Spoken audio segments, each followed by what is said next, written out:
ఇటీవల పరిణామాలను చూస్తే ఎవరికైనా ఐక్యరాజ్య సమితి ఉత్సవ విగ్రహంగా మారుతోందనే అభిప్రాయం కలగకపోవదు.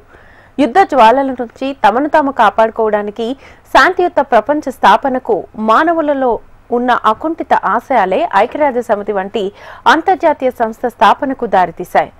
రెండో ప్రపంచ యుద్ధం నేర్పిన గుణపాఠాలను పునాదులుగా చేసుకుని విశ్వశాంతిని కోరుతూ 24 అక్టోబర్ 1945 రోజున ఐక్యరాజ్య సమితిని స్థాపించారు. యునైటెడ్ నేషన్స్ ని నాటి అమెరికా అధ్యక్షుడు ఫ్రాంక్లిన్ రూజ్వెల్ట్ నామకరణం చేశారు. అమెరికాలోని న్యూయార్క్ కేంద్రంగా ప్రారంభమైన ఐక్యరాజ్య సమితిలో నేడు 193 దేశాలకు సభ్యత్వం ఉంది. స్వతంత్ర దేశాలుగా గుర్తింపు పొందని నార్త్ సిప్రస్, సోమాలిలాండ్, అబ్ఖాజియా లాంటి రాజ్యాలకు ఐక్యరాజ్య సమితి సభ్యత్వం ఇవ్వలేదు.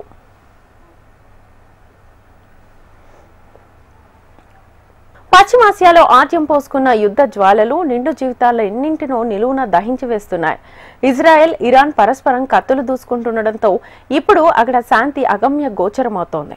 మరోవైపు 2.5 ఏళ్లుగా రావణ కాష్టంగా రగులుతోన్న రష్యా ఉక్రెయిన్ సంక్షోభం అనేక విపరిణామాలకు కారణమవుతోంది.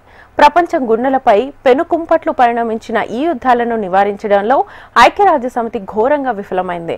యుఎన్ ప్రధాన కార్యదర్శి ఆంటోనియో గుటెరస్ పై ఇజ్రాయెల్ తాజాగా నిషేధాజ్ఞలు విధించడం కాగితంపై పులిగా మిగిలిపోయిన సమితి దయనీయ అవస్థకు అద్దం పడుతోంది. గాజాలో తక్షణ కాల్పుల విరమణకు పిలుపునిచ్చిన గుటెరస్ ఇజ్రాయెల్ ఒంటెత్తు పోకడలకు ఖండిస్తున్నారు.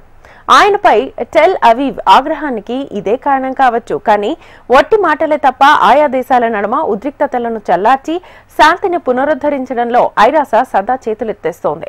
కాలానుగుణమైన సంస్కరణలకు దూరంగా ఉండిపోవడం సమితి అస్తిత్వాన్నే ప్రశ్నార్థకం చేస్తోంది.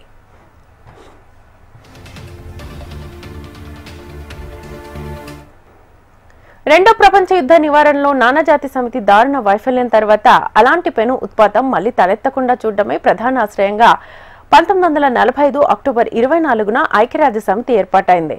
తదనంతర కాలంలో పర్యావరణం, మానవ హక్కుల పరిరక్షణ తదితర అంశాల్లో విశ్వజన వాణిగా అది విస్తరించింది.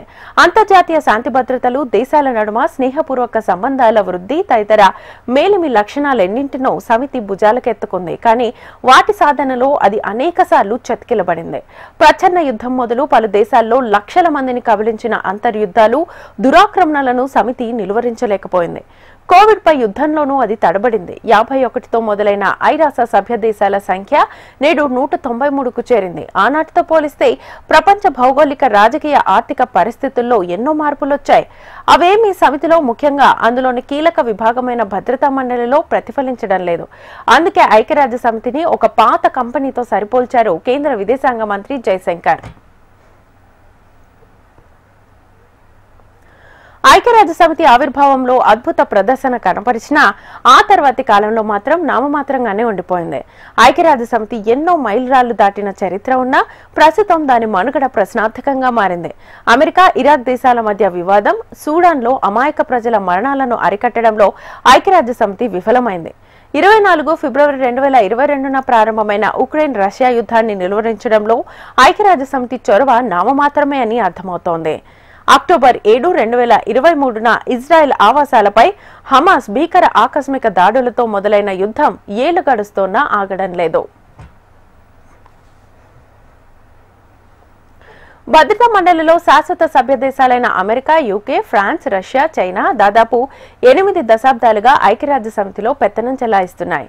స్వప్రయోజనాలు, తమ మిత్రుల కోసం వీటో అధికారాన్ని అవి యథేచ్ఛగా వాడుకుంటున్నాయి.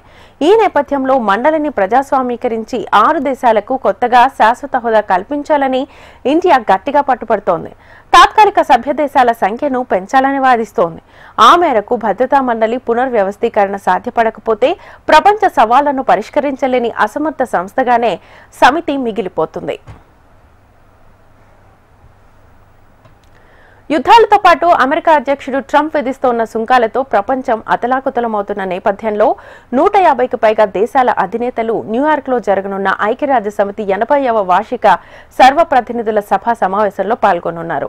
యుద్ధాలతో పాటు పర్యావరణ అంశాలు, టెక్నాలజీ, ఐక్యరాజ్య సమితి సంస్కరణలు, ఇతర కీలక అంశాలపై ప్రపంచ నేతలు చర్చించనున్నారు. ఈ సమావేశానికి భారత్ తరఫున విదేశీ వ్యవహారాల శాఖ మంత్రి జయశంకర్ హాజరు కానున్నారు. మొత్తం 193 సభ్య దేశాలు ఈ వార్షిక సమావేశంలో వివిధ అంశాలపై తమ గళాన్ని వినిపించనున్నాయి. ఇజ్రాయెల్ హమాస్ యుద్ధంతో గాజాలో నెలకొన్న మానవతా సంక్షోభంపై ఇటీవల సర్వప్రతినిధుల సభ ఆమోదించిన న్యూయార్క్ డిక్లరేషన్ పైన చర్చ జరిగే అవకాశం ఉంది. పాలస్తీనాను స్వతంత్ర దేశంగా ఆదివారం బ్రిటన్, కెనడా, ఆస్ట్రేలియా గుర్తించిన నేపథ్యంలో ఈ సమావేశాల్లో ఫ్రాన్స్ అధ్యక్షుడు మెక్రాన్ కూడా అధికారికంగా గుర్తించే అవకాశం ఉంది. పాలస్తీనా ఎప్పటికీ దేశం కాబోదని వ్యాఖ్యానించిన నెతన్యాహు ఇజ్రాయెల్ ప్రధానిగా తన దేశం తరఫున సభలో వాదనలు వినిపించనున్నారు. పాలస్తీనా అధ్యక్షుడు మహమ్మద్ అబ్బాస్ కు అమెరికా వీసా నిరాకరించిన నేపథ్యంలో ముందే రికార్డ్ చేసిన వీడియో సందేశంలో ఆయన వర్చువల్ గా ప్రసంగిస్తారు.